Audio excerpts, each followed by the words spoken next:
welcome to the season 5 finale of Why Wasn't It Better? I am your host, Patrick Darms. And I'm your co-host, Anton Paras. And I am your guest host, Zion Parker. That's right, Zion. Yeah. Your third appearance. This is when you're officially a serious guest, because we've had some ones and twos, but once you hit that third appearance, it gets real. Mhm. I know. This is real serious. Yeah. And this is not just any episode. A season finale is a big deal. Why is it a big deal? It's not really a big deal because the recordings are just like any other, except I'm wearing a tie. Damn, that's serious. Very. Yeah, and it's so serious because it's not just any tie, right, Pat?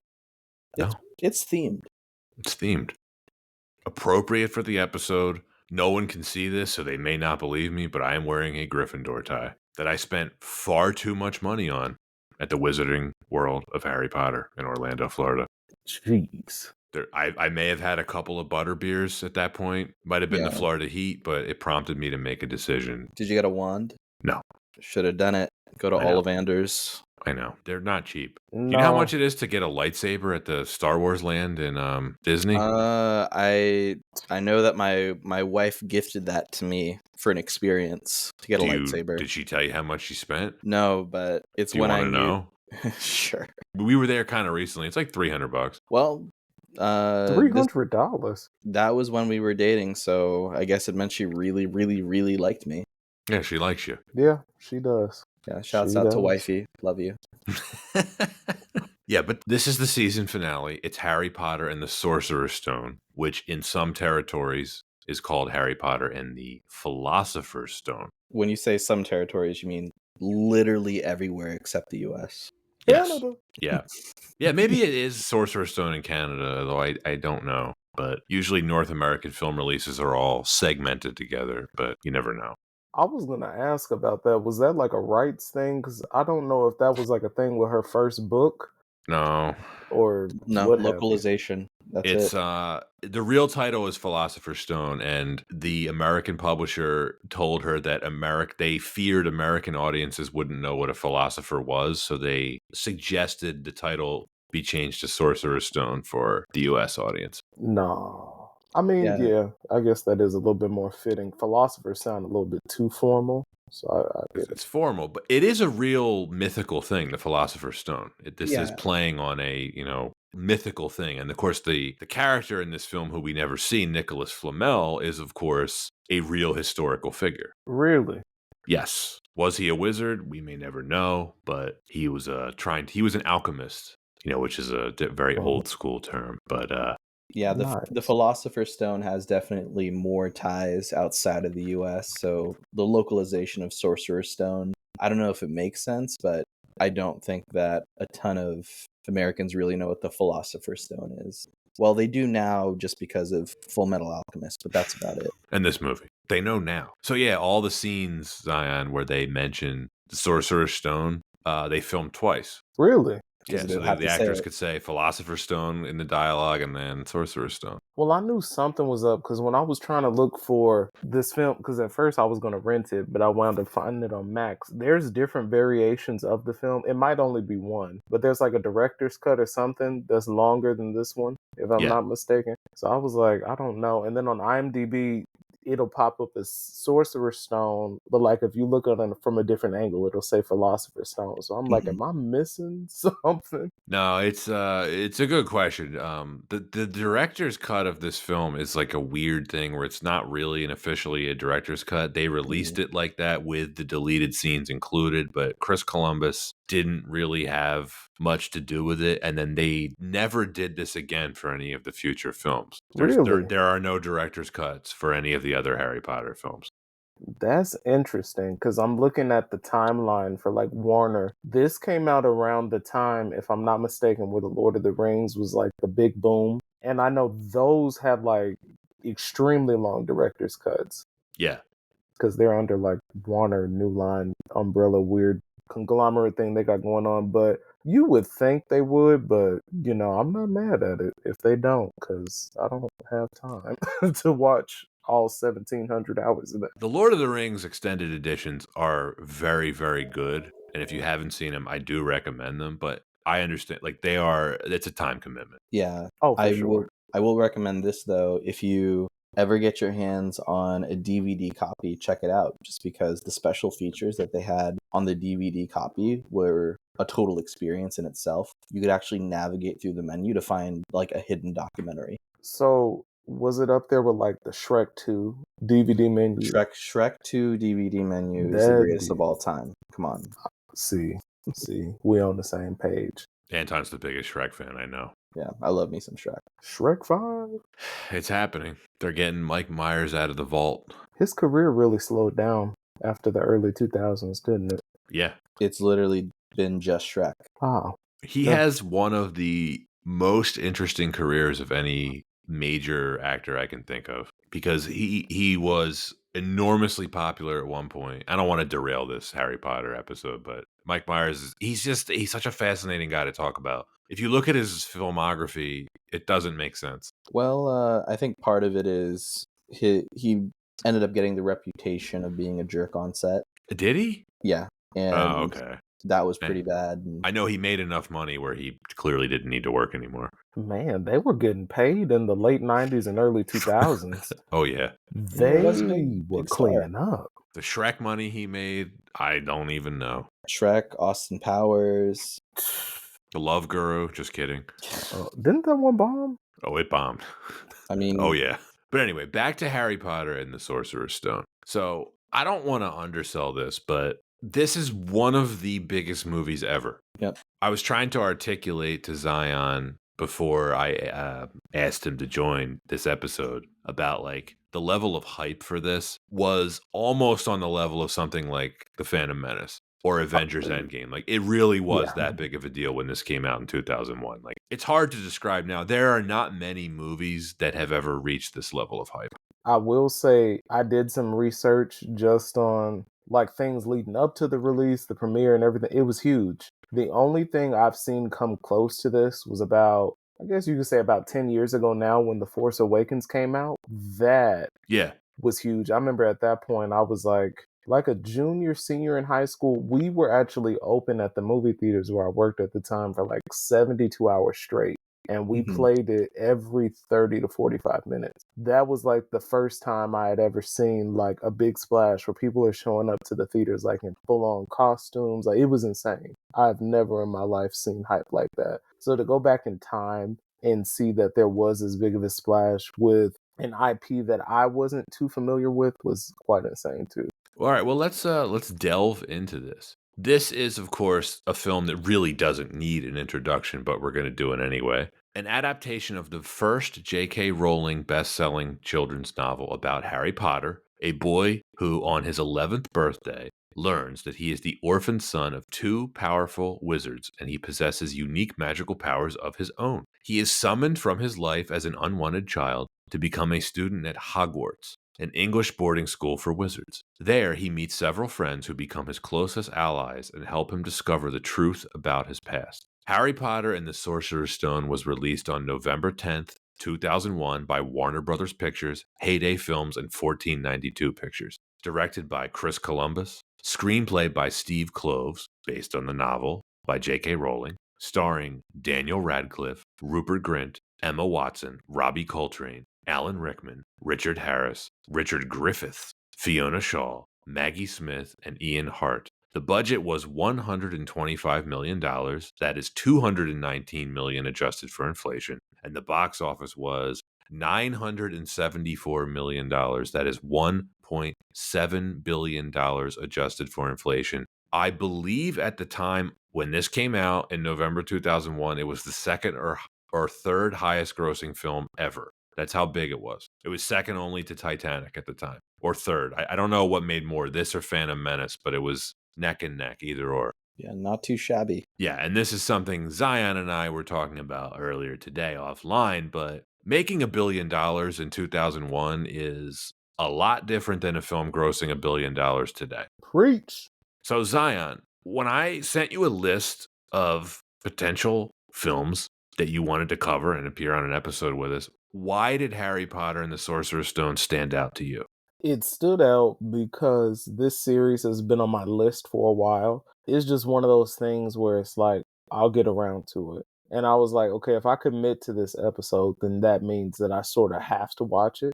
That in combination with, growing up, I come from like a very like Christian, super religious background. We weren't allowed to watch like Harry Potter. So always feeling like the odd one out when you went to school and everybody's talking about, oh, we went to go see Harry Potter. Like I couldn't really relate to that because we just weren't allowed to watch that. I think I've seen bits and pieces of certain films. Like I saw bits and pieces of the one we're talking about today. Like I remember the scene where envelopes are flying everywhere, and I remember the scene where it was like the boys like he started turning like to a pigtail type thing. I remember that. But outside of that, the only Harry Potter movie that I remember watching was Deathly Hallows Part 2. And I had no idea what was going on. So I completely checked out. So I was like, you know what? This is my chance to try it out. And I absolutely loved it. Wonderful. Anton, are you a Harry Potter fan? Huge. Very, very much so. And I feel like, Pat, especially for us and our age, who wasn't a Harry Potter fan when this came out? I feel like it was this and Pokemon captured the attention of every kid growing up. And I feel like whether you're a boy or girl, this was something that everyone connected with. And you said it, the hype for this film was just out of this world. So I'm excited to talk about this film today and just really dig into it because it was so much fun rewatching it again. And I'll admit, this is a film that this is a series I go back to rewatch pretty often. There's 3 film series that I will allow myself to nerd out on. James Bond, Star Trek, and Harry Potter.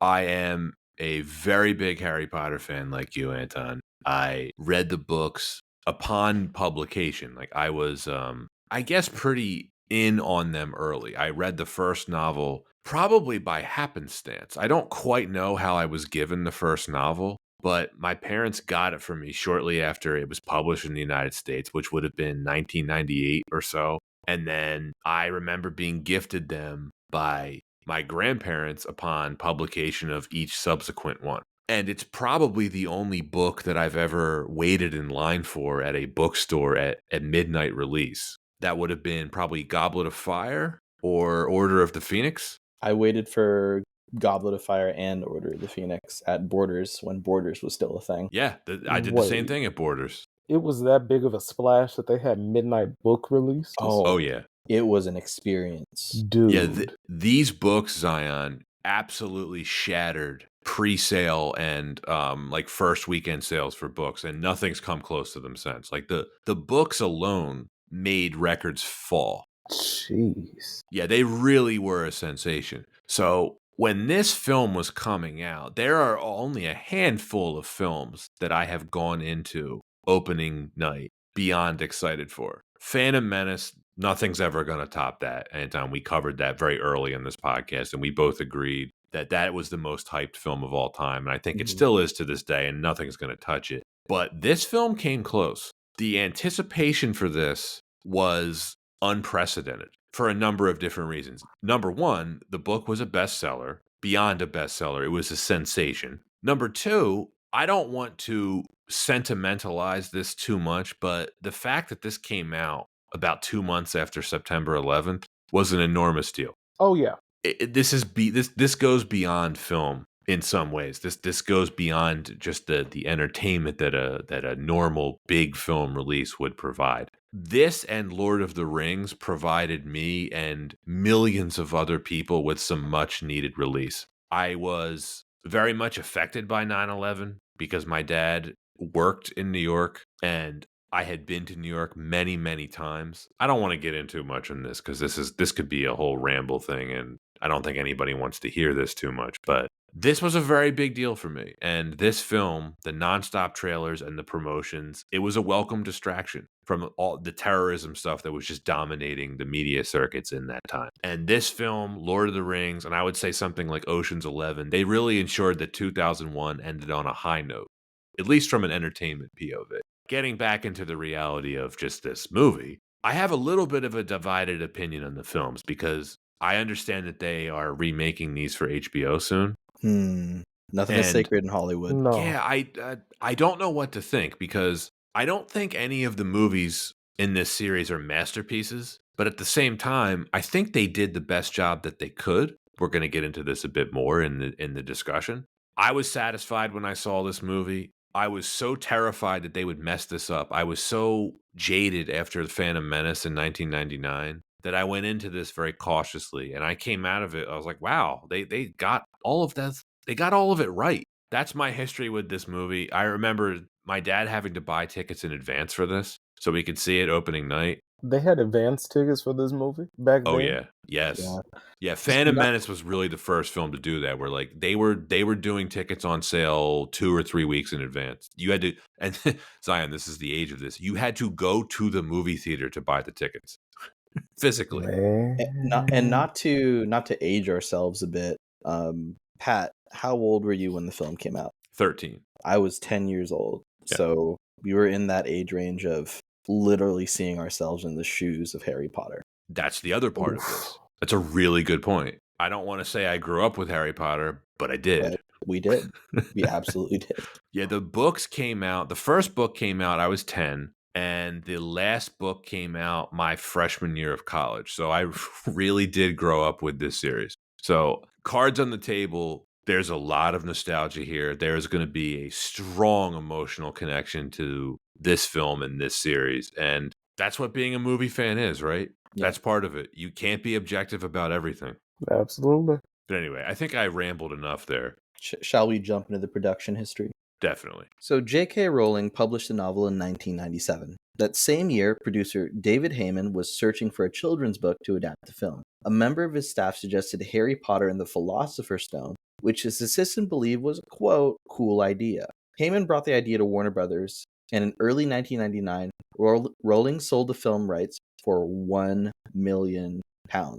Rowling was initially hesitant to sell the rights because she, quote, didn't want to give them control over the rest of the story, end quote, by selling the rights to the characters, which would have enabled Warner Brothers to make non-author written sequels. One of her asks was for the cast to be composed of primarily British and Irish actors as much as possible. And for what it's worth, Heyman and Warner Brothers were wise to consult Rowling as often as possible. They were very cognizant about maintaining story continuity and gave her a considerable amount of creative control and influence. They knew where their bread was buttered. Steven Spielberg was quite interested in directing early in the pre-production process, but his vision was for an animated film, with Haley Joel Osment voicing Harry Potter. He also floated the idea of incorporating elements from the other books. He later said it was like, quote, shooting ducks in a barrel. It's just a slam dunk. It's just like withdrawing $1 billion and putting it into your personal bank account. There's no challenge, end quote. After some negotiation, Heyman stated that Spielberg decided to make AI artificial intelligence instead.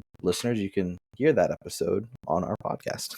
This opened the door for other directors: Chris Columbus, Terry Gilliam, Jonathan Demme, Mike Newell, who would later direct the fourth film, Alan Parker, Wolfgang Peterson, Rob Reiner, Ivan Reitman, Tim Robbins, Brad Silberling, M. Night Shyamalan, and Peter Weir were all considered or were spoken to before the producers narrowed it down to Silberling, Columbus, Parker, and Gilliam.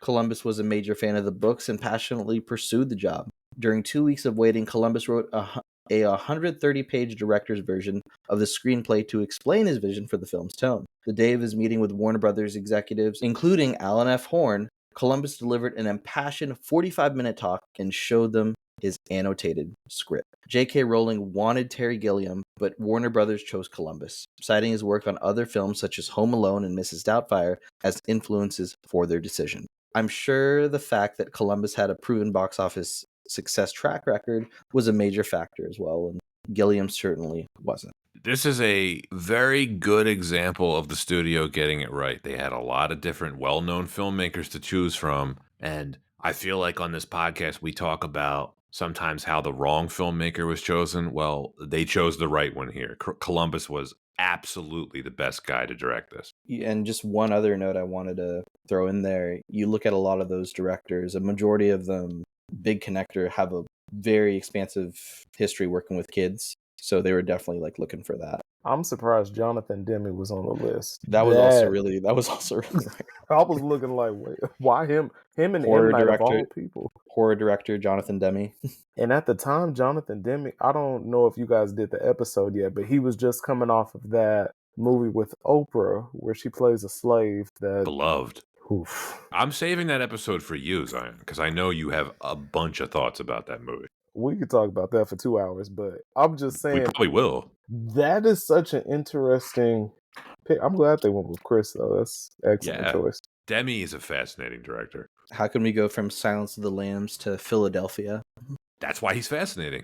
Rob Reiner probably would have worked. Probably. Alan Parker would have worked. Wolfgang Peterson would have worked. He did Neverending Story. I think Peter Weir would have worked. Tim Robbins, though? I don't know about that. Yeah. What did Tim I must be thinking of the wrong Robbins, but didn't he do Good Burger? I don't know. No, that's Brian Robbins. I don't know why Tim Robbins is on this list. Huh. Take it with a grain of salt. It's IMDb. You never know. But some of these are real. Like Terry Gilliam, I get the connection there, but he has a lot of box office disappointments. Anyway, so after they chose Columbus, the studio notified him and sent him to Scotland to meet with Rowling and producer David Heyman. Columbus pitched his vision of the film for 2 hours, stating that he wanted the Muggle scenes to, quote, be bleak and dreary, end quote. But those set in the wizarding world, quote, to be steeped in color, mood, and detail, end quote. He also took inspiration from David Lean's adaptations of Great Expectations and Oliver Twist. Steve Kloves was selected to write the screenplay. He described adapting the book as tough, and it, quote, did not lend itself to adaptation as well as the next 2 books, end quote. When speaking to Warner Brothers, he stated that the film had to be British, and it had to be true to the characters.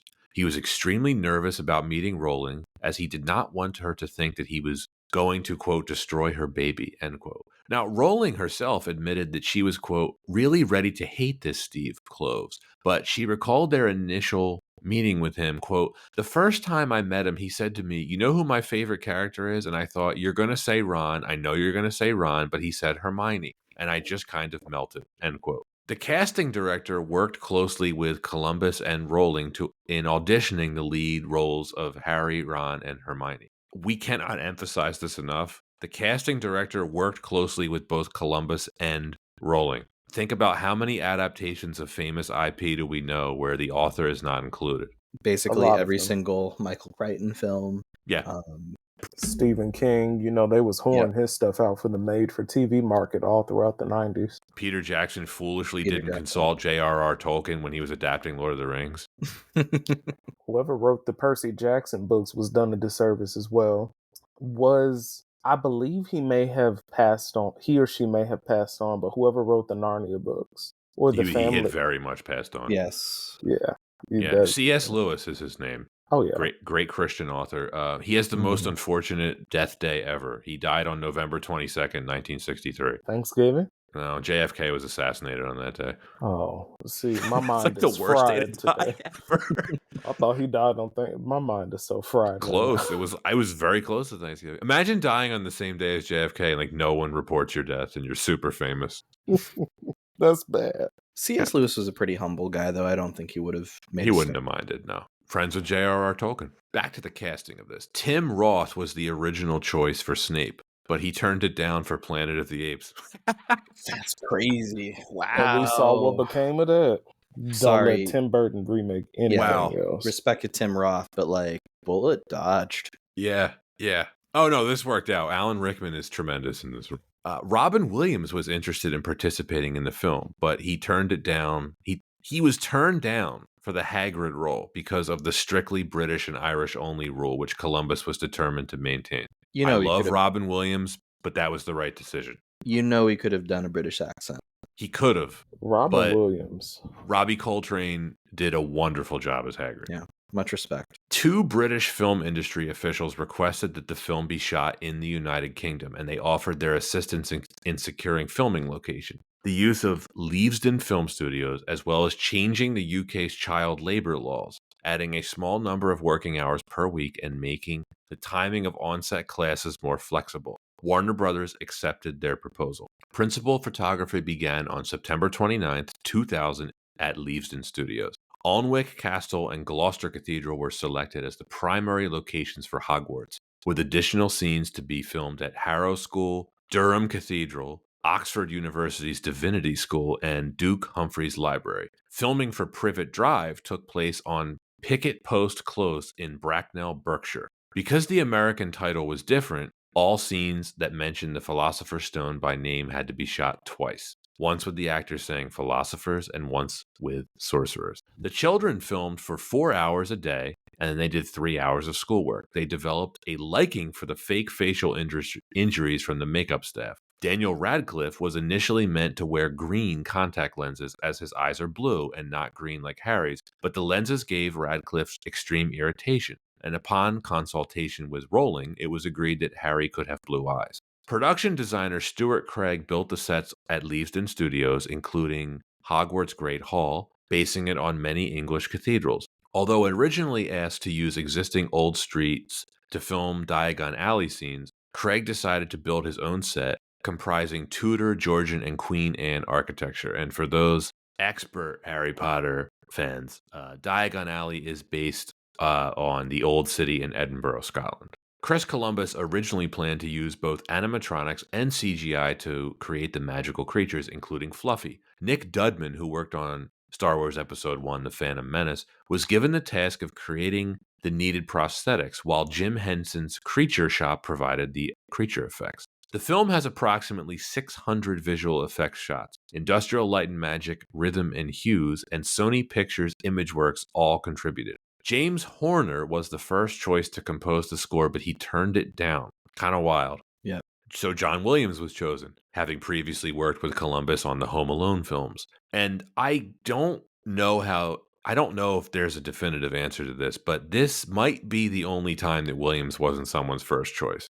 Man, if I could pull Williams out of retirement right now, I would. Of course. Yeah, I heard this is a random sidebar. I heard some hot take somewhere. Someone said Hans Zimmer is better than John Williams. I'm like, No, that's No, I love Hans Zimmer, but it's like let's calm down here. he fair for a square. He ain't no John Williams though. John Williams, there was just, you could tell that there was such a love and appreciation for his craft, and it shines through everything that he ever did. Man, beautiful.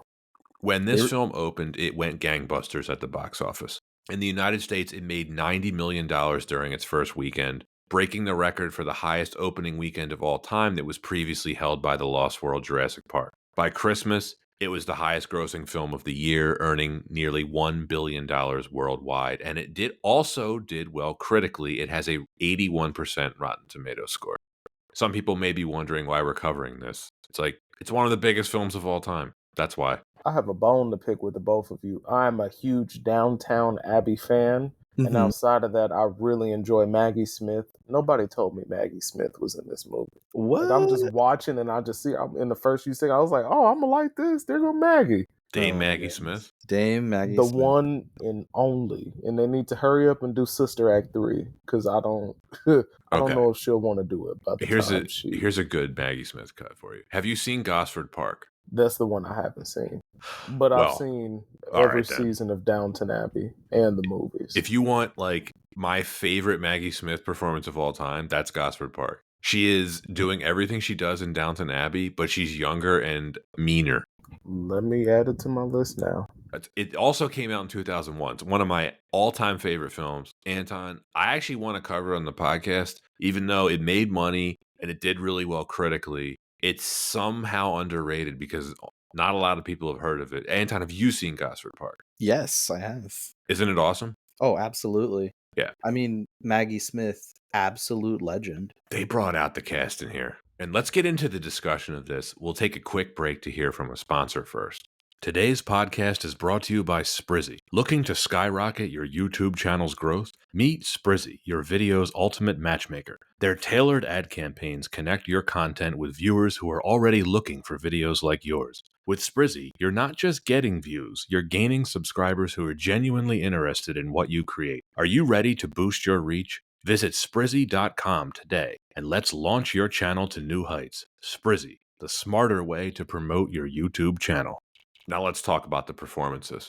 Because let's be real here. They had to get the casting right in this film. Of all the things that everyone was worried about or excited about going into this film, including my 13-year-old self at the time, if they didn't get the casting right, nothing else was going to work. And of course, we're talking about the three main leads: Harry, Ron, and Hermione, Daniel Radcliffe, Rupert Grint, Emma Watson. They nailed it. They chose the right actors. Yeah, I feel like it could have been a really fun opportunity, Zion, if we'd had you listen to the book first and then watch the film and see how closely it fit.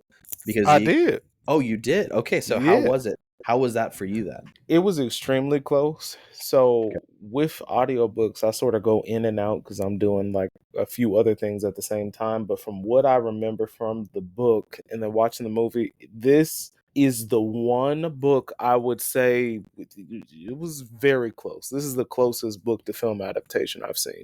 Yeah, even as a kid, it was magical, for lack of a better word, to see the casting choices they had. Would you agree, Pat? 100%. To me, there is nothing more satisfying than going to see a movie that's based on a book that you've already read and that you really like, and seeing it on screen play out as close to as you imagined it in your head when you're reading the book. And there are very few times that this has ever happened to me in my life. And this is one of them. I can name Lord of the three. Rings being a great example of as well, where I'm like, there's so much writing on it, and you're like, wow, this is like just like the book. Patrick Stewart as Professor X. It's like the role he was born to play. Yeah, I could see that. This, like, when I tell you that the characters and the casting, it fit like it was like chef's kiss. You could tell that everybody there was handpicked. Awesome jobs. I think Radcliffe grew into the role. I don't want to take anything away from his performance, because in really the first thing he was ever in, he was in The Tailor of Panama prior to this, but it was just a bit part. And as far as the shoes that he had to step into, he's a little wooden in some scenes here and there, right? Like you can tell he's never really acted before in a couple scenes. But I Mhm. don't even really want to criticize him, because the character of Harry Potter was going to be tricky, because he had to nail the fish out of water thing, right? Where he's being thrust into this world. He's completely bewildered by everything that's going on. At the same time, if you recall from the book, he's quite sarcastic and like kind of snippy because of the environment that he's grown up in. And Daniel Radcliffe nails that. He gets that right. I think he did an excellent job. I wouldn't say he was necessary. Well, I could kind of tell that he was slightly uncomfortable, but you got to sort of put yourself in the character's shoes. You go from being in a borderline, well, I guess manipulative and abusive household environment, and then finding out that you're famous out of nowhere and just going to the school where like you're basically being worshipped. That's like the biggest culture shock that anybody could ever be thrusted into. So I think it was kind of perfect. Like I would probably have the same reaction. Like, dang, this is this is different. And the three of them, the chemistry's there from the very first scene where they meet, right? Yeah. Harry meets Ron on the train platform, but they don't really start to interact until they're on the train on the Hogwarts Express. And the chemistry, it's just lightning in a bottle chemistry, and it's there from the very second they all start talking to one another, and it never lets up for 8 films. And it is so important that whoever they cast, that they capture that chemistry. Because, Pat, we were talking about this core of this book series is growing up and being able to also see ourselves in the shoes of these characters and what it's like to make friends. If they can't capture that on screen accurately, none of this feels right. All the magic and stuff, that's part of it, but the real core of it is the friendship and the family. Yeah. The heart and soul of this entire series is the theme of friendship and family, as you just said, Anton. And there's so much in this film that could have gone wrong and didn't. And that extends to the supporting cast, right? Well, let's go through it. So Uncle Vernon and Aunt Petunia, played by Richard Griffiths and Fiona Shaw, you immediately hate, within 2 seconds you hate their guts. Yep. Yeah, which is amazing because Richard Griffiths, I've loved everything I've seen him in, and I loved him being horrible in this. Their performances reminded me of Danny DeVito and Rita Perlman's performances from Matilda. Like just Right. those Yes. set of parents Yep. that you absolutely hate. Yeah, and they nailed it. It is no coincidence Rowling has cited Roald Dahl as an influence on Harry Potter. You can completely see it. Yeah. Harry Melling as Dudley, you hate him too. It's so great. Just, Like, just perfect. Just the perfect actor to pick. I wonder if they reshot other things too for American audiences. Because remember when they wake up Harry from the cupboard and Uncle Vernon's like, "Bring me my coffee, boy." It's like British people don't drink coffee; they drink tea. It's true. That would make sense if they did reshoot some stuff over for American audiences, or at least dub some stuff over that would just translate well over here in the States. Yeah. Watching it as an adult, I felt horrible as a kid. I feel like even worse, just it's just so ridiculous making a kid sleep in a cupboard and then make your breakfast and then also berate him while it's his cousin's birthday. That was some of the most disrespectful stuff I've seen, especially in a kids movie. Like the mistreatment was real. They deserved everything they got. Anton, you made a really good point because when I read this as a kid and saw it as a kid, you're thinking, "Oh, he lives in a cupboard." Like, wow, that would suck. But now as an adult, you're like, "Oh, wow!" Like that's Yeah, like, that's got to call CPS on that. yeah. But the rest of the child actors too. The guy who plays Neville, he's great. Yeah, And then the highlight is always going to be Tom Felton as Tom Draco. Felton. Oh yeah. Within like 5 seconds, you're like, okay, so he's the white supremacist. Okay. Man, I just wanted somebody to push him down a flight of stairs. The staircase that kept moving, I just thought to myself, what if it moved and he just coincidentally fell off down Well, into the abyss? And that's Zion, since I know you're hooked now and you're going to read the rest of the books, Draco is a major character for the rest of the books, and he has an incredible story arc. He's one of the best characters in the entire series. Really? Yes. yeah, no fooling. And just like any great character, you don't completely hate him. But do they do that weird Disney villain thing, like where they just out of nowhere they want to sympathize with all the villains and give you a backstory as to why they're truly fucked up? I don't think it feels inauthentic. And I No, think it's the short answer to your question is yes, they sort of do that, but it's far more complicated than that. And he's so well written that I can't wait for you to read the rest of the books because the payoff for all these characters is so validating. I'm excited. I'm excited. But except he for is a little shit in this movie. except for Cho Chang doesn't really have a character arc, but No, she doesn't. Poor Cho Chang. Yeah, Draco, pretty funny character too. If you kind of just like look at it objectively and like, Mhm. yeah, he's a complete bully and he's an asshole. He's also pretty funny. yeah, it's really interesting. There's a lot of mediums like this where you can define how good the heroes are by how good the villains or the antagonists are.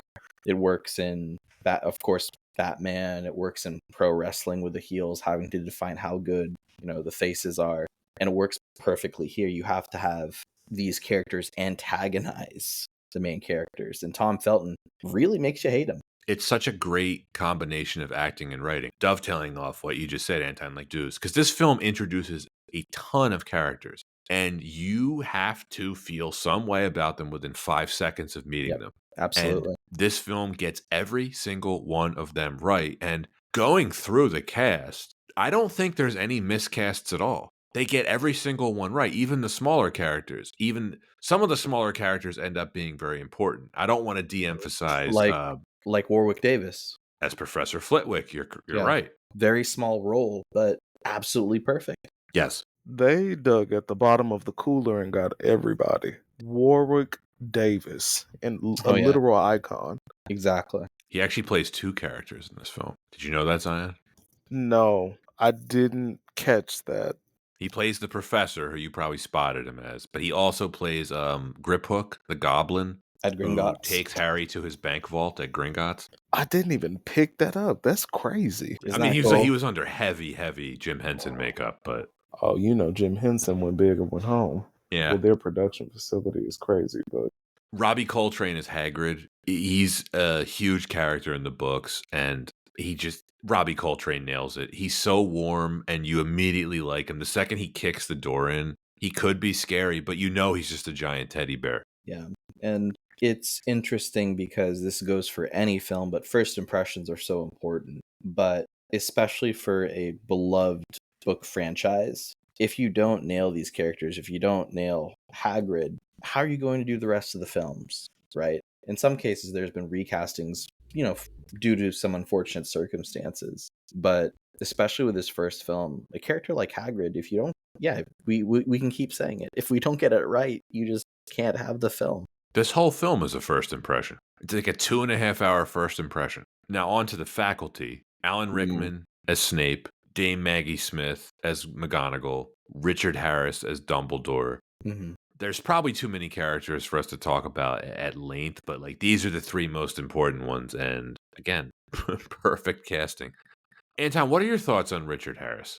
Richard Harris was, first off, rest in peace. Big respect to Richard Harris. I feel like there's a warmth and an authority to Dumbledore that he brought to the screen that was so important.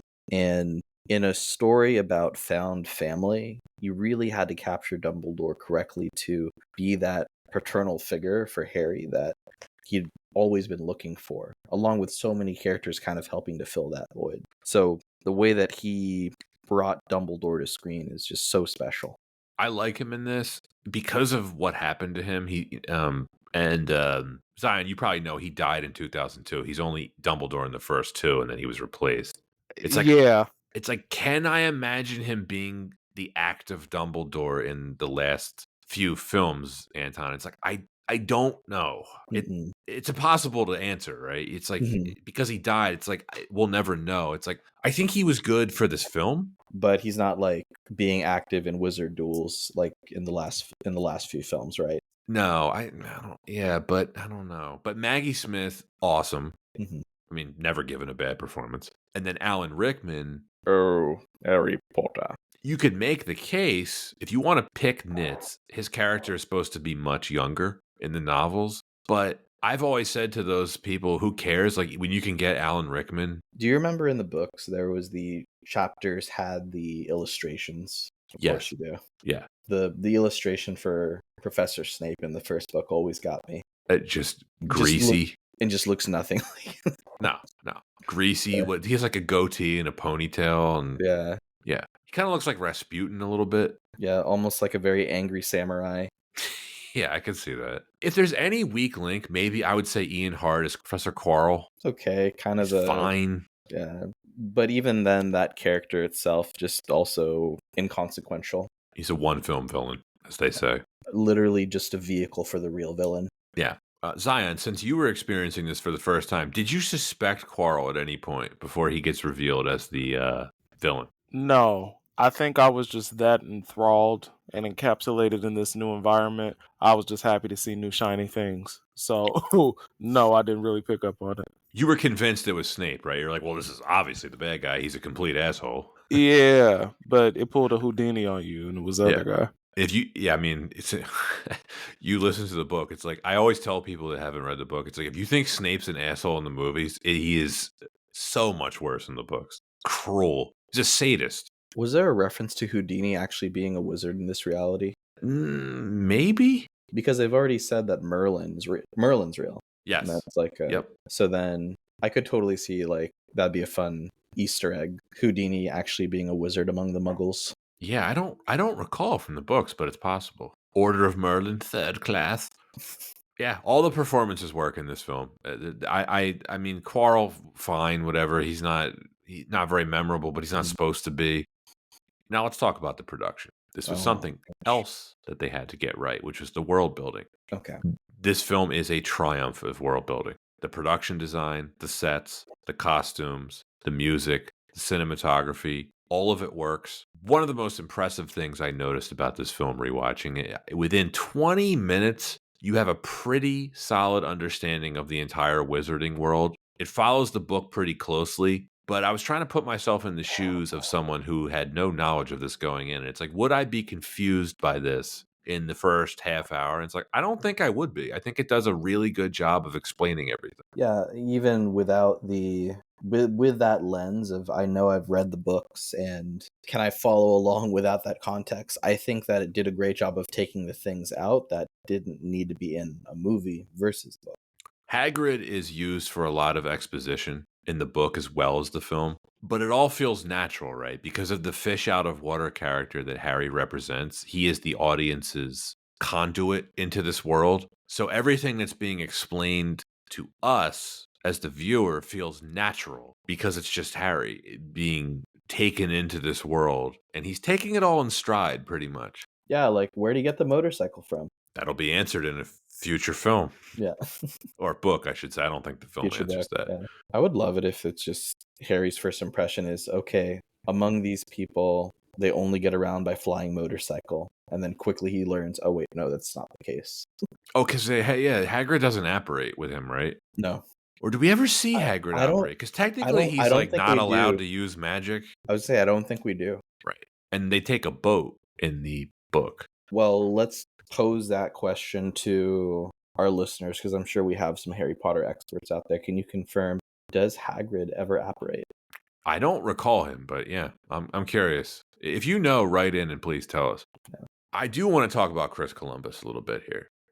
He never gets credit for this film. He is definitely an underrated director because he's done some really great movies, and I feel like his name never gets mentioned, mostly because I don't think he's worked in a very long time. But for the guy who did Home Alone 1 and 2, the first two Harry Potters, and Mrs. Doubtfire, and some other films that I'm drawing a blank on, it's like you would just think he would get more credit. I mean, he did also the first Percy Jackson film. Right.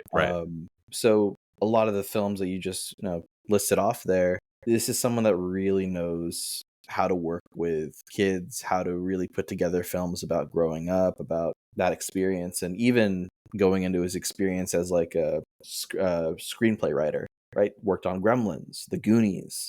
Right. So really knows how to build together these storylines. So it totally makes sense for coming of age films.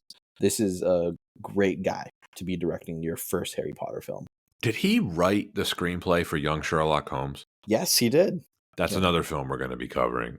That's definitely an underrated 80s movie. Mm-hmm. A bit of a gem. I got the sense that, by the way, Zion will be back in a minute. He just texted me. Okay. I got the sense that Chris Columbus emphasized adapting the novel and building the world more than he did than trying to put his own stamp on the film, if that makes sense. Mm-hmm. One of the things you might say about Columbus is you're like, okay, well, like what's his directorial style? It's like I don't really know. It's hard to say. I don't know enough about him as a director to answer that question, but I think his approach here was the right one. They had to get this right for the sake of the future of the series. There were so many things that they had to set up for future films, and Columbus deserves all the credit for doing that. Yeah, there's even when we think of the list of directors that could have been included, not going with like an auteur,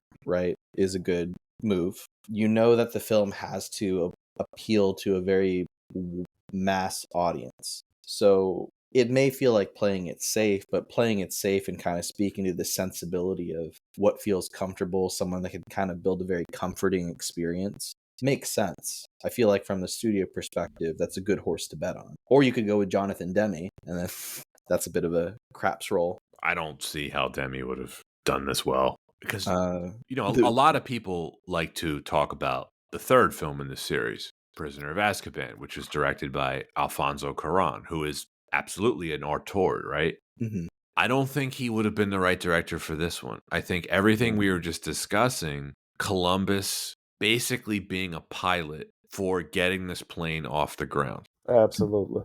That's the right approach to this. Zion, I don't know how much you overheard. We were just singing the praises of Chris Columbus and how like he does not get the credit he deserves for this film and others. It's like he emphasized adapting the novel, and that's the right approach. But even outside of that, Chris Columbus, I know he did the Home Alone films. I don't know if he did any more family films, but he has a good understanding of, I guess, the family market and how to make things feel like he knows how to make a good whimsical feel good film. And I think he succeeded with that. Like, chef's kiss. Give Christopher Columbus his flowers while he's still breathing. If he's still breathing. Hope He's still breathing. He did Mrs. Doubtfire, which is the other huge family film. See, that's what I'm saying. He knows how to, I guess, really craft a good story that anybody of any age range could really approach and sit down and enjoy. And it isn't riddled with like a lot of profanity and that type of stuff. I think he really knocked it out of the park with this one. And I didn't know he did the second film. So I'm super excited to see what he does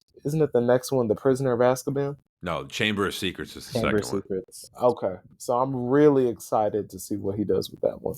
So just to reemphasize, Zion, it won't surprise you that he also wrote the screenplay for Gremlins and The Goonies. Oh So yeah, totally fits. Gremlins. That is one of Yeah. my favorite Yeah. Christmas movies, so it makes sense. And I don't know if either of you have seen this film, but I just got through for a whirlwind when I saw this listed. Stepmom, he directed this film. Stepmom? I don't think I've seen it. 1998, starring Julia Roberts and Susan Sarandon and Ed Harris. Let me see this. Sarandon was nominated for a Golden Globe for her role in this film. This was another film that I saw only because it was at the public library on VHS. Well, I mean, even looking at the cover for Stepmom, it looks like something feel good that you would catch your mom watching on a fall afternoon on Lifetime. This looks like every VHS cover in the 90s, including like Babe and Yeah. like Fly Away Home. Like, why is everybody always staring into the distance? Like, there's a glimmer of hope, like right there. Like, This movie makes me want to just go watch Steel Magnolias. Like very similar vibes. man, I gotta watch this. It looks forgettable, but it looks like a nice film I would throw on in the fall. Yeah, go Zion, give it a watch, then let me know what you think. Absolutely. Now, what I did want to say, and I talked to Pat about this earlier. So Pat knows, well, you both know about like my religious upbringing. I'm still a Christian today, but I'm a little bit more relaxed. So I was actually surprised to like actually watch this movie and sort of see how like this thing. I don't know if J.K. Rowling, like I knew she took inspiration from Ronald Dahl, but I don't know like if she took like some biblical inspiration as well, because there were a few stories out of the Bible where I was like, this is pretty close, to be completely honest with you. Yep. I wouldn't be shocked if there was an inspiration from biblical references or other writers that are also well-known believers. Yeah, I had no idea that she was a believer at all until today. And it was a shock just because I remember the church like demonized her and her work just to find out like she's a devout Christian. That was actually hilarious. Some do, yeah. Yeah, some churches do. Well, the whole anytime witchcraft is mentioned, they're like, whoa. But you want to know what's crazy? At the particular church I went to, I really think I grew up Pentecostal, so I think they just had a thing against Harry Potter. Because when it came down to like all of the Disney movies, I'm like, if you kind of look at this is kind of witchcrafty. Like Yeah. we Yeah. watching Hocus Pocus, and that's like totally acceptable. But Harry Potter, it's like they gonna turn the kids into wizards. Like no, like, I'm like, oh no. And of course, Christmas is a thing in this movie and book. Oh yeah, they did Christmas really well in this movie. I was like, dang, and I feel Yeah. so bad because I'm like, I've missed out on this for all these years. The Christmas tree where they're putting the decorations on with using magic. Yeah. It's just so cool. A lot of people actually like to watch this movie around Christmas time. I wouldn't say it's an official Christmas movie, but this is sort of a Christmas movie to a lot of people. Oh yeah, it has that strong fall wintry type feel. Like I could see myself next to the fireplace watching this. I mean, look, if you're listening to this episode right now, it's coming out just as the seasons are changing into fall. So pour yourself a pumpkin juice, pour yourself a butterbeer, pour yourself whatever you're having, and just soak this in. Yeah, and be prepared to use Wingardium Leviosa to get those autumn leaves off of your lawn. Yeah. Now, another thing I was interested in with this film, usually when there are book to film adaptations, they go through like the bidding war with like the different studios, where everybody is like, oh, I'll put in this much money to get the rights to it. I am genuinely surprised that Disney did not try to scoop up the rights for this, but I'm happy that they didn't, because they would have drove this into the ground to a point where you just wouldn't have wanted to even see it coming. Hermione would have been a Disney princess. Eventually, because Yeah. hey. We would have gotten a Harry Potter Jr. I think they would have tried to do something along the lines of what Spielberg apparently wanted to do. If you remember when we were reading the production notes, it's like he wanted it to be animated. He wanted to incorporate a bunch of the books into one movie. It's like they probably would have tried something like that. I think because if you look at it from the time frame, if this is 2001, this is right when Disney was coming off the Renaissance era. So this is like kind of when they went back into the dark ages again. And a Yeah. lot of their stuff in the early 2000s was like flopping. Like I think Dinosaur came out 2001. That really Yeah. wasn't doing it. Like they Treasure had to, Planet. I yeah, feel like like A film we covered a couple seasons ago, Atlantis, The Lost Atlantis. Empire, total there. bomb. Now, Yeah. speaking of Atlantis, total side note, but since Disney wants to remake everything, why not remake that? That would actually be a live action remake that is somewhat worthy of getting, I would say it. yeah, I would totally watch it. instead of Star Wars 715. Yeah, let's not get more of Oh, that. Yeah, you didn't like Star Wars Vegas Vacation? no. And I didn't like Star Wars featuring Medea's Christmas. I didn't like any of them. Like, I'm good. Yeah, I Warner Brothers, we have a good history of the production of this. They went into this pretty quickly. It was like David Heyman bought the rights, took it to Warner Brothers, they greenlit the project, they got this going. It seems like Warner Brothers was pretty hands-off. They just let them do their thing. One of the best things going for this entire series is that Steve Kloves was the screenwriter on every single film, and he worked very closely with J.K. Rowling behind the scenes on every single film, and that is why you have this good continuity. Now, Yep. this is a film and a book with so many amazing scenes, iconic imagery. Pat, Zion, do you have a favorite scene from this film? I don't have a single favorite scene. I have a bunch of things that like check the boxes for me when I was watching this for the first time. I have a very vivid memory of seeing this in the theater for the first time when they walk into the Hogwarts Great Hall for the sorting. Mhm.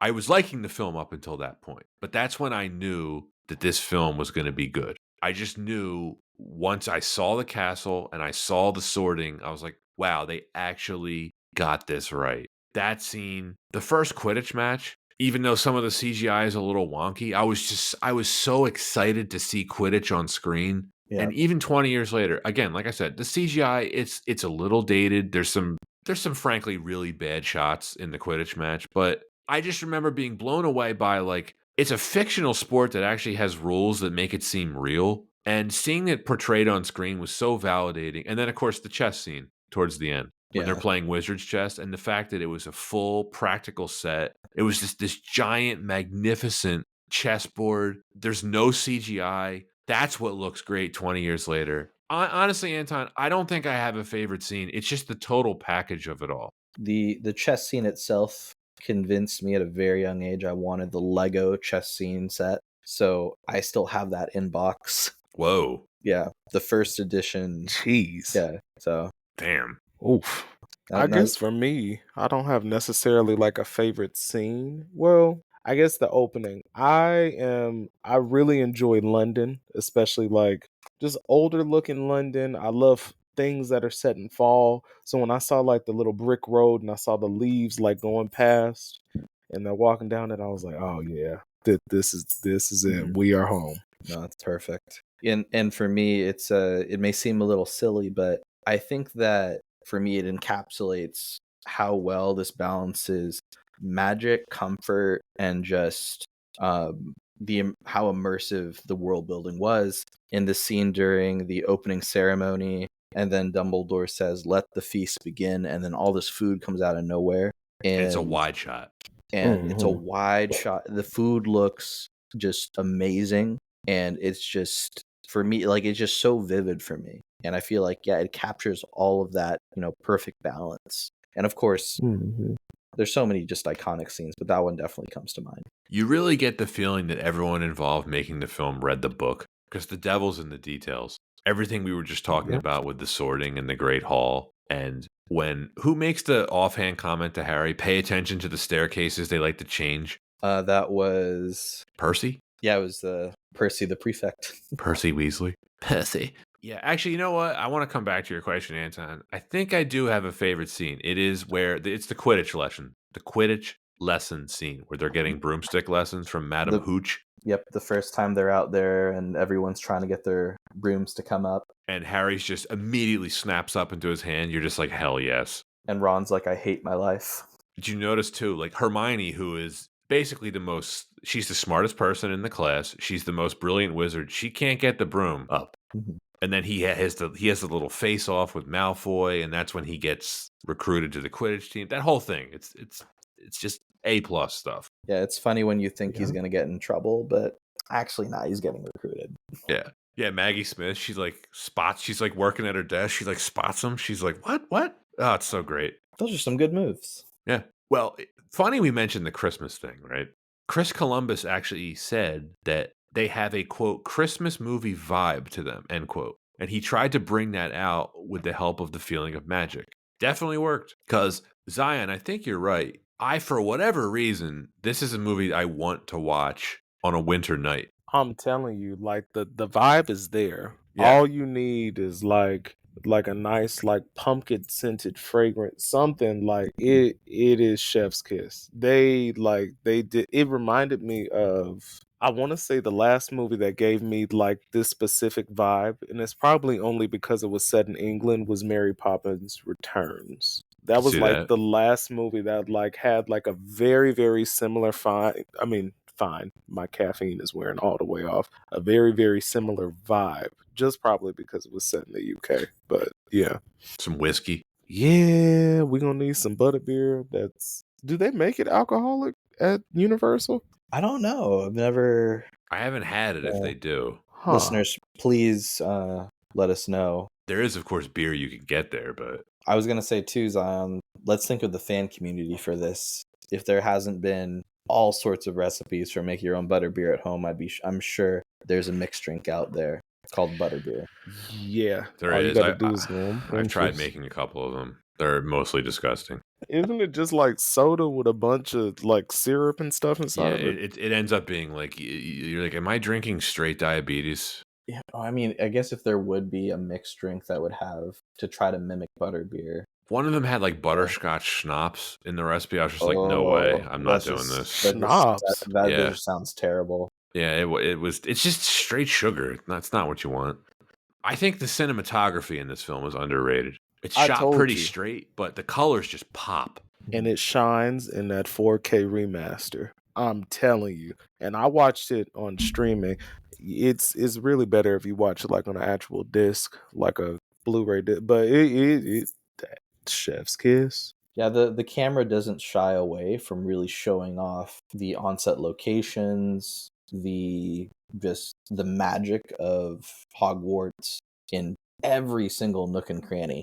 I feel like such attention to detail and being able to show that off felt like artwork in a lot of the scenes.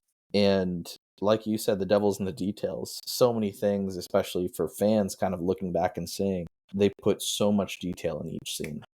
When they first enter Diagon Alley, and you're just taking in all the colors, and something that will annoy me in the later movies when we cover them is it becomes very like monochrome. As the films get darker thematically, they literally get darker the way they're filmed, and it's for my money, I prefer something to be shot like this, but it is what it is. This really helps with the atmosphere. But I think it does do something to the story. Like it just sort of goes like hand in hand where the cinematography, it kind of matches like the tone of, what's going on. Because the later books and films, they get really dark, don't they? Oh They yeah, do. They get Oh yeah. yeah. Because this went from like Disney Channel original movie to like Freddy versus Jason in about 3 movies, doesn't it? Pretty much. Yeah, it gets real dark. Yeah, when they introduce Dementors, it's like that's pretty terrifying. Yeah. Wait, the third one is a definite switch, and it's greatly directed by Alfonso Cuarón. Oh, I like his work. Yeah, he did the He's third good. one. Yeah. So it makes me wonder. I wonder why they got rid of Chris Columbus, or he just didn't want to come back for creative differences, or what?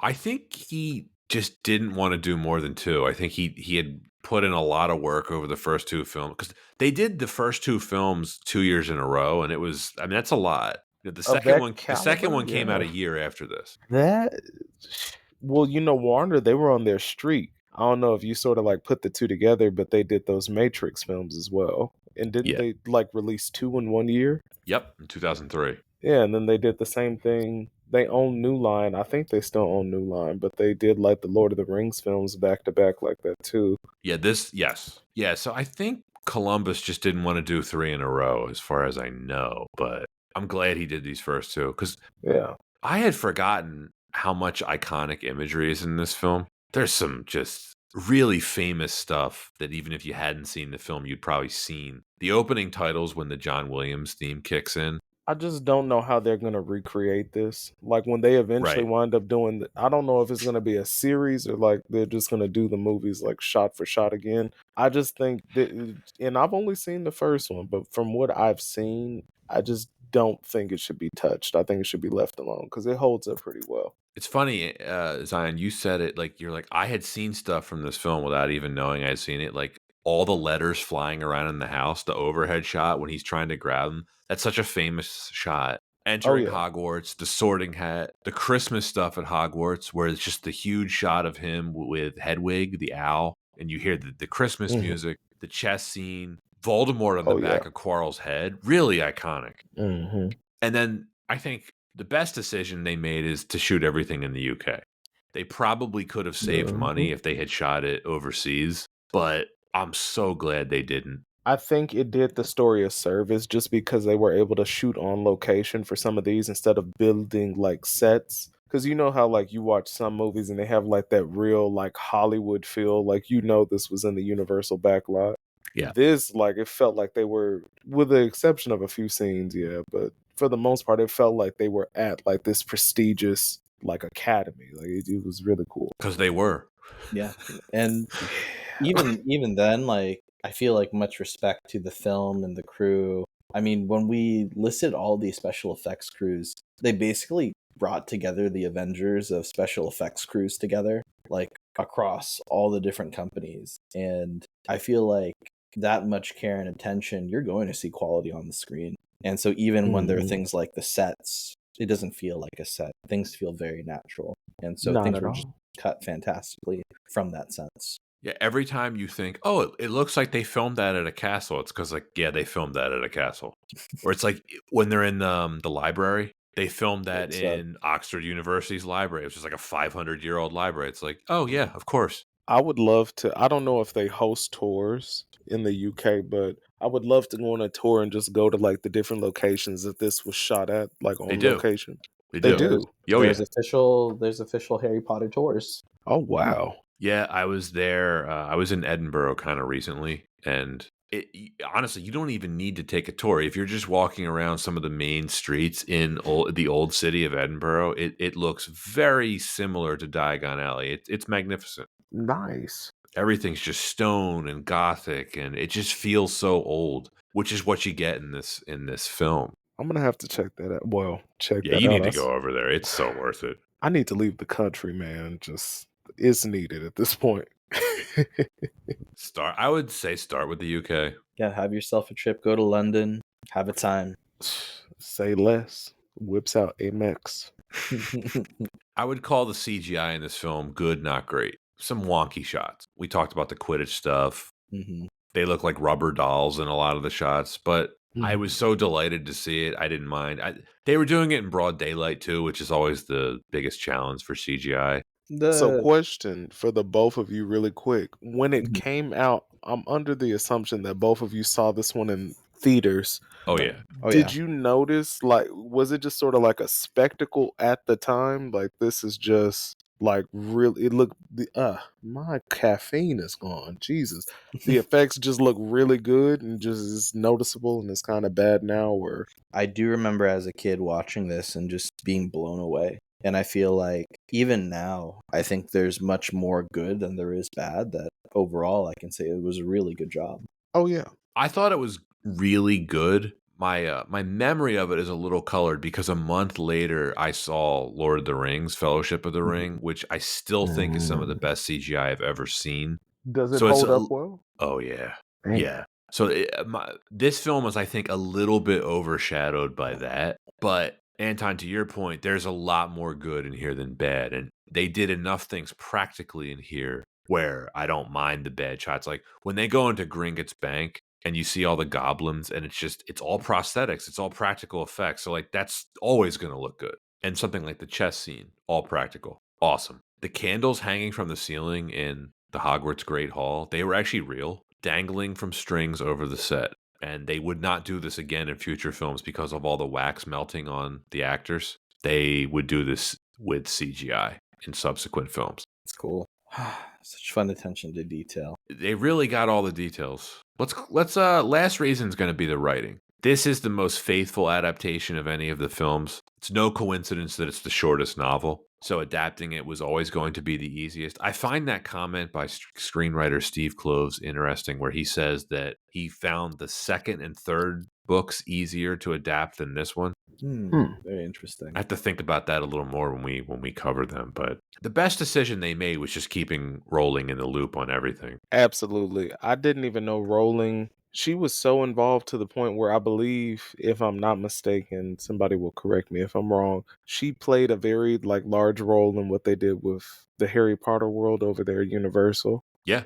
And how it's laid out, the way the rides go, that is pretty impressive to be that involved with your IP, because you don't really see that a whole lot. Yeah, Kloves, he added dialogue that wasn't in the novel, and he had Rowling approve it. One of the lines originally included had to be removed after Rowling told him it would directly contradict an event in the then unreleased fifth novel, Harry Potter and the Order of the Phoenix. So they were really thinking ahead when they were making these movies. Like we talked about the color of Harry's eyes, even something like that, which seems so innocuous, they consulted Rowling on that. And Anton, I don't want you to forget something that you told me earlier. There's a lot of movies that get their own ride. Yeah. But like Zion was just alluding to, this got its own theme park. Yeah, we were just talking about that, Zion. Remember we said there's Twisters the Ride, which got replaced by Jimmy Fallon.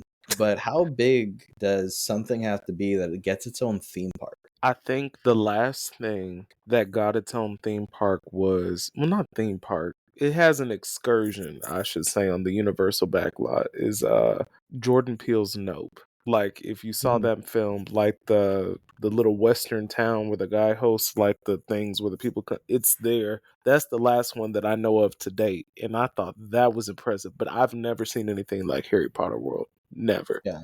Now, if they did something like Barbie Land, that would probably blow that out the water, just because that would be neck and neck with Harry Potter Land, but nothing is touching Harry Potter Land.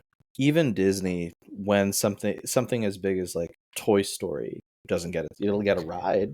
No, even the Avengers land. campus in California. There's not a lot to it, right? There's a few rides, it's some theming, but like a block. But it's just a whole world when you're thinking of going to Hogwarts. Yep, I'd have to agree. Yeah, and for any folks that don't know, there's no Gringotts Bank at the Harry Potter world in Hollywood. It's only an ATM. Is it run by goblins? Yeah, a goblin mugged me. Yeah, them goblins, they're coming in with them $3 ATM fees. That's what they're coming with. Exactly. Did any of us pick up plot holes? If there were any, I didn't catch them. That's why I said I'm probably going to have to rewatch this, because I think with these films, you might have to watch them 2 to 3 times just to really catch the bulk of everything that was going on, because it was a lot of moving pieces, so I didn't catch anything.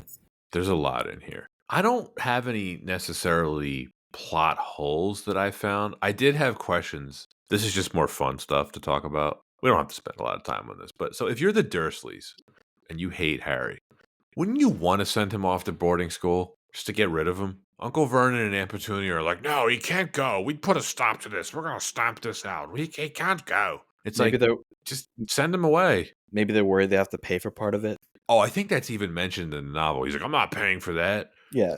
But it's seems like a problem solved for them. They hate Harry so much, and there's this opportunity comes along where he's going to be gone for an entire school year, and they're like, no, you can't go. Well, I'll pose this one. So we now know that the Philosopher's Stone, or Sorcerer's Stone, ultra powerful, just relic. Zan, do you think that it is an important plot device in future books? I wouldn't doubt it. I will say I'm leaning 85% sure, yeah. I could be wrong, because both of you are very well versed in this universe, but I believe it may. You need to watch the film again. Yeah, my caffeine is 100% gone right about now. I was holding on by a thread, but it's vanished. It's a pretty good MacGuffin. Mm-hmm. It does hang over the whole thing, especially when Hagrid takes the package out of the vault at Gringotts. You're like, okay, they're setting something up here. Well, we also didn't talk about another question I had. It's not in the notes. It's like, I love how they send kids to detention in the Forbidden Forest, which is like self-described as like extremely dangerous. They're like, yeah, just wander off Yeah, the woods. They'll that be was okay. hilarious. They'll be okay. It's like there might be someone drinking unicorn blood in there. We're not really sure. Go for a walk. Yeah, That's terrible. that's something to see when you're 11. You know, Dumbledore's in his office just chuckling about it. Like, I don't trust him around anybody's kids. I genuinely don't. One Dumbledore? thing, yeah, I wouldn't trust him to bring me a glass of water. He might do something to it. Next thing you know, I'm getting rushed to the hospital. See, the dog agrees. I think going forward in the books, I would have questions about Quirrell, but it works for the film. Anton's deep in thought, I can see. I'm just trying to think like what were some other plot holes, but I don't think there's any plot holes necessarily. yeah, nothing or thing it part of it is there are things that are addressed in the books later that they Yeah. just don't address in the first book, like underage wizards using magic. There's no reason why they should be able to, like, it should be setting off so many alarms when Harry's able to make the glass disappear and speak parcel tongue to the snake, but nothing really comes of it. Well, that's tied to location, not person. Oh, okay. Yes, if you recall from the second one, there is a spell cast in Harry's house at Privet Drive, but if you remember, they can't tell who cast the spell. Now, wait a minute. I haven't seen the second one. You can't reveal all the presents that are in the back of the closet for Christmas. I still didn't So watch we it. got we'll wait a little bit. We'll wait a little bit. Okay, so well, one of the rules, no, this won't spoil anything, Zion, but like one of the rules is that when you're not at school and you're underage, you can't do magic, which actually probably does Interesting. lead to some plot holes because like, how do you practice anything? But I don't know. Now, what I found interesting was that mirror. I forgot the exact name for the mirror. Mirror With of the Erised, Yeah, I would have butchered that name that you just said, but that mirror, I found it to be quite fascinating. very fascinating. It Does comes it make back. an appearance in the later films and It books? does It comes back a couple times. Now, another question, since you both have seen the other ones, are there after credit scenes for like the later films? No, No. No. So they don't do the Marvel thing. They're just like, we'll see you in about 2 to 3 years. They Yep. don't do the rush hour deleted scenes. no, That's funny. they don't do any of that mumbo jumbo. Which is respectable because I think now it's kind of played out. I like when a movie's over, I can just get up and leave. They used to be really like sort of as a treat. Like you watch like a random comedy or action movie in the 2000s. You rented it from like Hollywood Video or Blockbuster, and you just have the credits rolling, and then out of nowhere, like you just see Adam Sandler say something funny. You're like, oh, Yeah, like bloopers. It didn't matter to the plot. They- like that's cool. Or they totally manufactured behind the scenes blooper reels for Toy Story 2. Right. No, that was good. Right. Like, that's fantastic. Speaking of Toy Story 2, when Toy Story 5 eventually drops, What are we expecting, folks? Now, I like Toy Story 3. Toy Story 4, I gave a pass because it was well done. At this point, It's unnecessary though. it was supposed to end 2 movies ago. The third one has a perfect ending. Now, if y'all were going to do another sequel, I feel like they should do a sequel to the Finding series. Because you did Finding Dory. You could easily do somebody else in that ocean that needs to be found. Yeah. But It's a Ellen big DeGeneres is, they canceled her. So I don't know Right. if Disney would get her back. Probably not. Nah. But it would be a good option. Fish don't live long. It's just to kind of connects to the film.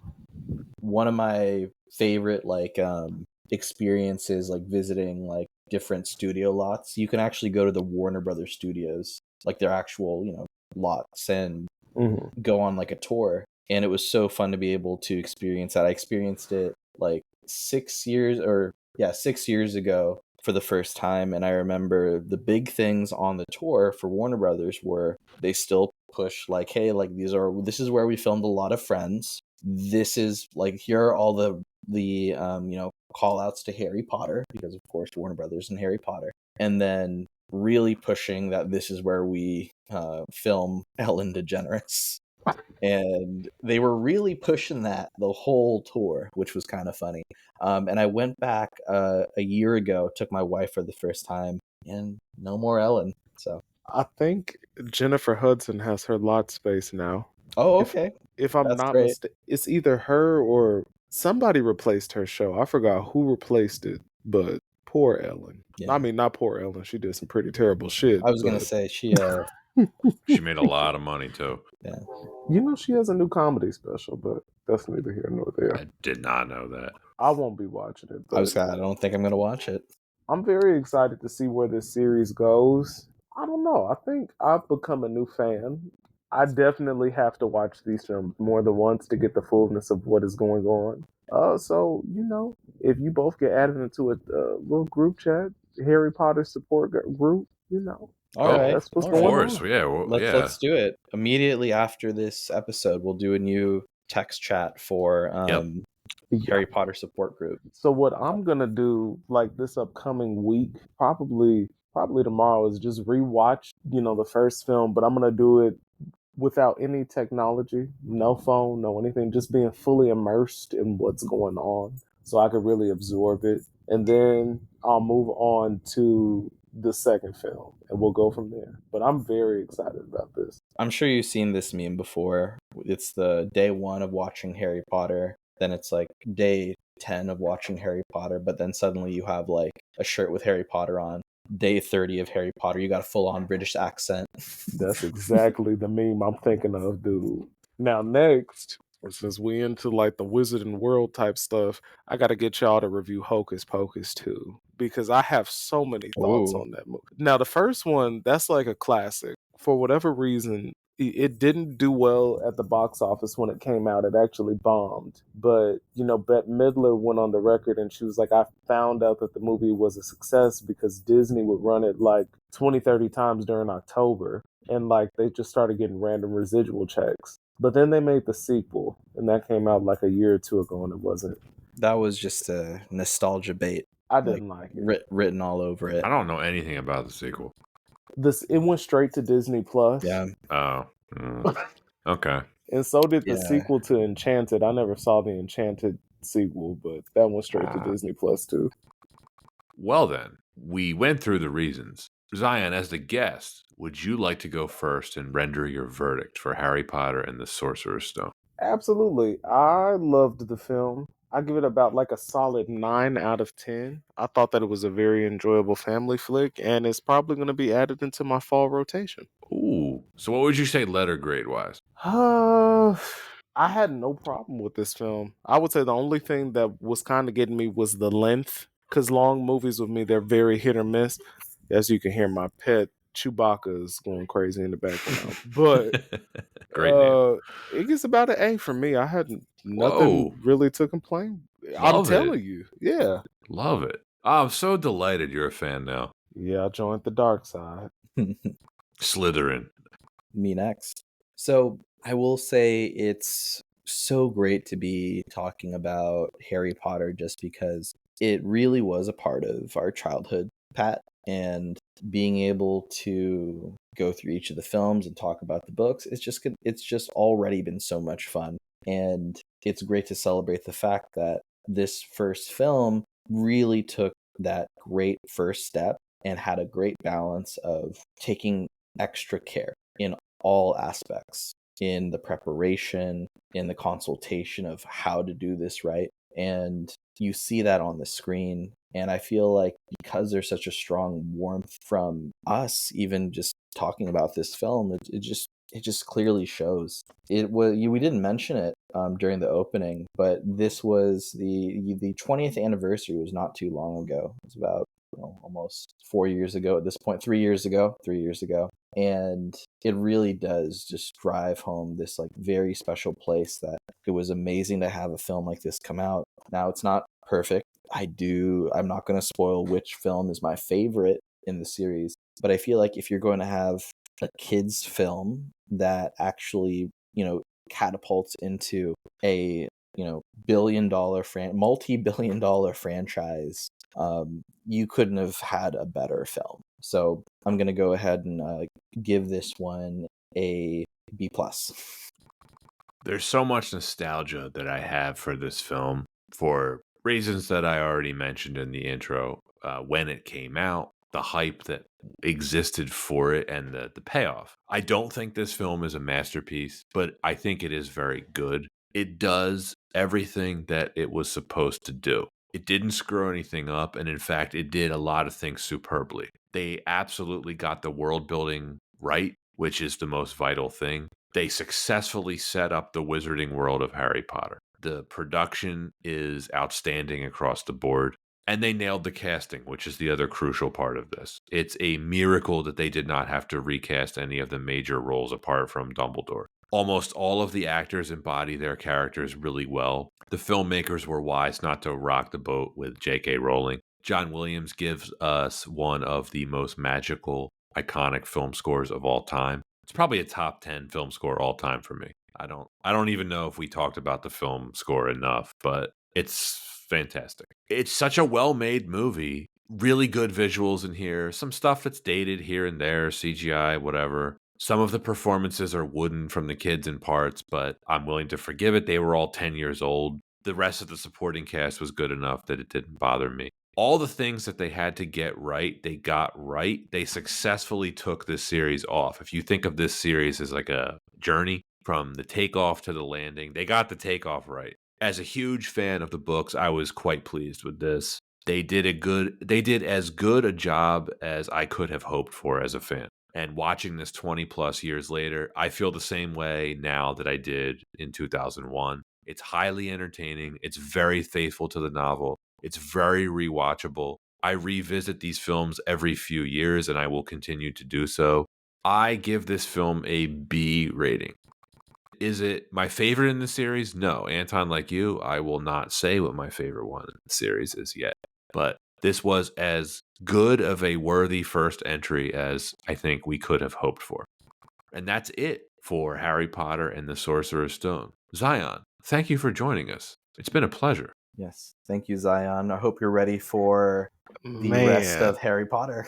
I am so ready. So ready. Well, that's season 5. That's it. Wow. Yeah. 5 seasons. Oh my gosh. Incredible. 5 seasons, 93 episodes. It's a lot of film time watching movies. The 5 seasons. Happy to be here and happy and excited to start season 6. Yeah, because season 6 is going to be our most ambitious season yet.